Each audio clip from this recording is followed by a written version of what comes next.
Entends-tu la voix du Seigneur, la voix du berger qui parle dans ton cœur? Oui, il est en toi, il règne sur toi, il a donné sa vie pour toi.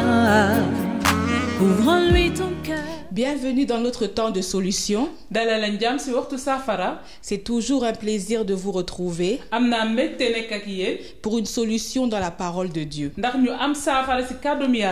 La dernière fois que nous étions ensemble, nous avons vu comment nous pouvons entendre de Dieu.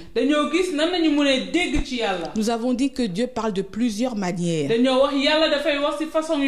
Il peut parler par une voix, par une vision, par un rêve, par un ange, par une personne, ou bien par un serviteur de Dieu. Et beaucoup vont vous dire, oui, c'est vrai.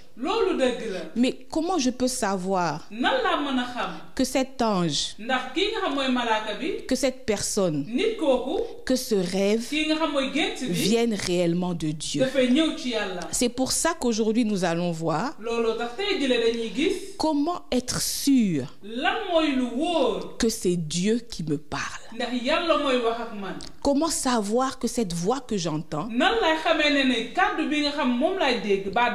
est la voix de Dieu? Donc, il y a plusieurs voix que nous entendons. Et nous allons voir dans la parole de Dieu les différentes voix que les personnages de la Bible ont eu à écouter et qui ne venaient pas de Dieu.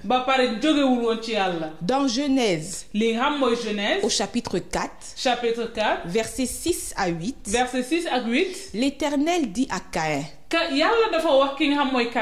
après qu'il ait préféré l'offrande de son frère Abel à la sienne, pourquoi es-tu irrité? Et pourquoi ton visage est abattu? Pourquoi tu es triste? Certainement, si tu agis bien, tu relèveras ton visage. Mais si tu agis mal, le péché va se coucher à ta porte. Mais au verset 8, la parole de Dieu nous dit, cependant, Caïn adressa la parole à son frère Abel. Et comme ils étaient dans les champs, Caïn se jeta sur son frère et le tua. Vous avez entendu? Ce que Dieu a dit était clair. Mais Caïn a préféré écouter la voix de la colère, la voix de la jalousie, la voix de ses émotions. Très souvent, nous écoutons la voix de nos émotions. Dans 2 Rois, chapitre 5, versets 9 et 10, Naaman a failli rater sa guérison. Il était lépreux et il est parti vers le prophète Élisée. Élisée lui dit par un messager, va et lave-toi 7 fois dans le Jourdain. Et ta chair deviendra pure. Au verset 11, la parole de Dieu nous dit, Naaman fut très irrité.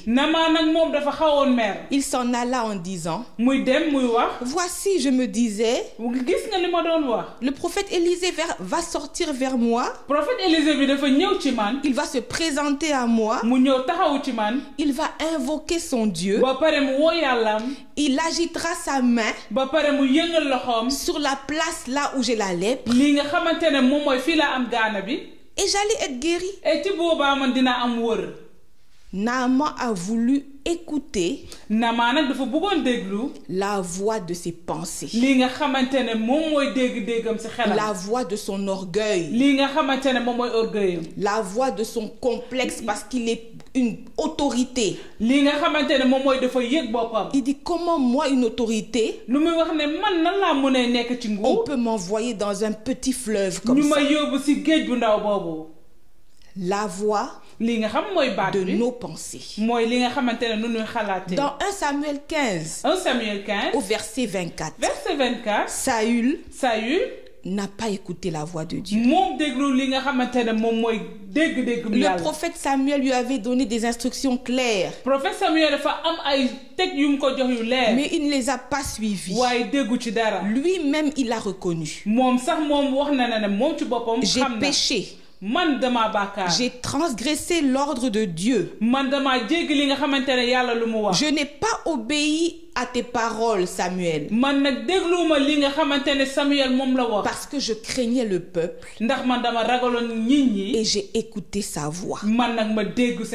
Très souvent, Dieu nous dit de faire des choses, mais nous écoutons la voix de la foule parce que nous voulons être bien vus par la foule, parce que nous voulons être célèbres.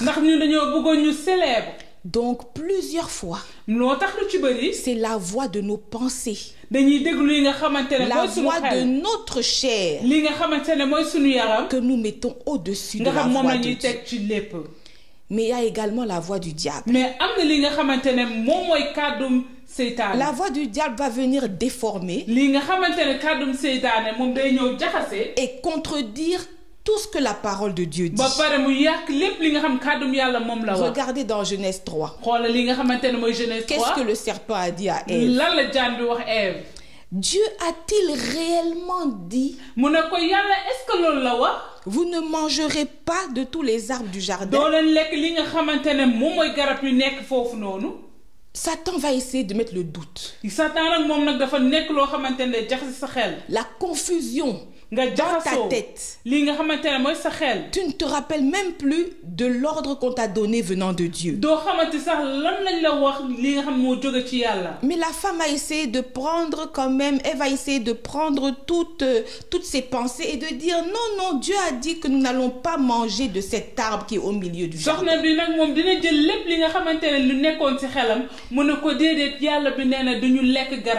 Tous les autres, nous pouvons les manger. Mais celui-là, on ne va pas en manger, ni même le toucher. Parce que sinon, nous pourrons mourir. Le serpent dit, vous n'allez pas mourir. Vous allez être comme des dieux. Votre intelligence sera ouverte. Vous serez très intelligent. Vous avez vu les mensonges du diable? Il essaye de s'opposer à ce que la parole de Dieu dit. Il essaye de détourner les enfants de Dieu de l'ordre que Dieu leur a donné. Et Ève l'a écouté. Dès qu'elle a entendu cette phrase, elle a pris le fruit. Ce fruit a l'air très bon. Et il va m'ouvrir l'intelligence. Et elle l'a mangé. Comment en voyant un fruit, vous n'avez jamais goûté son goût, vous savez déjà que c'est bon. C'est la voix de la gourmandise,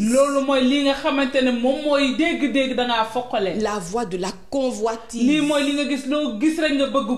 L'homme veut se mettre au même niveau que Dieu. Et Satan profite de ça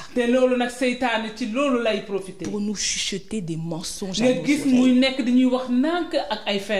Vous voyez, beaucoup de voix sont autour de nous. Mais toutes les personnes que nous avons citées, Dieu leur avait déjà parlé. Ils avaient très bien entendu ce que Dieu avait dit. Mais ils ont préféré écouter une autre voix. Donc quand tu te dis, non, je ne sais pas qui me parle. J'ai fait un rêve. Je ne sais pas s'il vient de Dieu ou bien de moi-même ou bien de Satan. Dans 1 Roi 13, ce qui est dit, tu ne mangeras point de pain. Tu ne boiras point d'eau. Tu ne prendras pas à ton retour le chemin par lequel tu seras passé. C'est ce que Dieu avait dit à un prophète. À un jeune prophète. Mais il est parti écouter le vieux prophète. Qui lui a dit, moi aussi je suis un prophète. Un ange m'a parlé de la part de Dieu et il m'a dit, viens que tu dois venir chez moi. Tu dois manger et boire. La parole de Dieu a dit, le vieux prophète a menti. Il a menti par jalousie. Il a menti par méchanceté. Il s'était déjà détourné de la foi. C'est pour ça que Dieu a envoyé un autre prophète dans la région là où lui il se trouvait, pour donner un ordre au peuple. C'est vrai, il y a des faux prophètes. Il y a des serviteurs de Dieu qui ont rétrogradé. Même Jésus, dans Matthieu, a été tenté.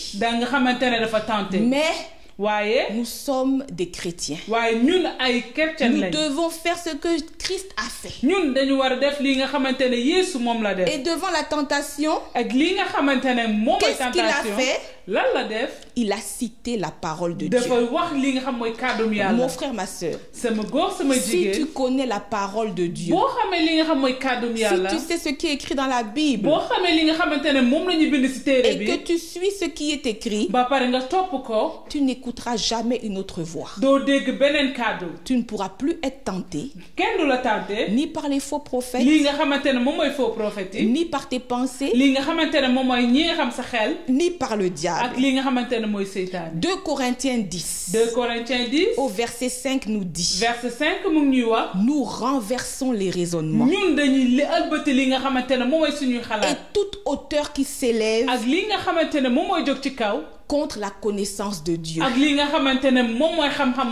Et nous amenons toutes nos pensées pour obéir à Christ. Donc dès que quelqu'un te dit quelque chose qui est différente des lois de Dieu, sache que ce n'est pas Dieu qui te parle. Toute écriture est inspirée de Dieu.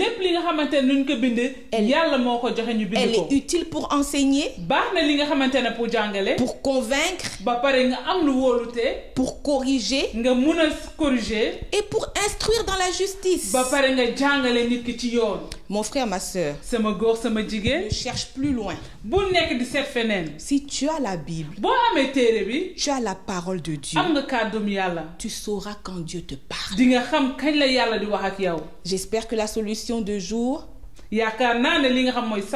pourra t'aider et aider tes amis également.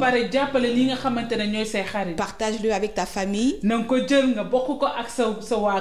Partage-le avec tes voisins afin que les ruses de l'ennemi ne puissent pas les détourner du chemin de Dieu. Que Dieu nous bénisse. Et à samedi prochain pour une autre solution dans la parole de Dieu. Amen. Entends-tu la voix du Seigneur, la voix du berger qui parle dans ton cœur. Oui, il est en toi, il règne sur toi, il a donné sa vie pour toi.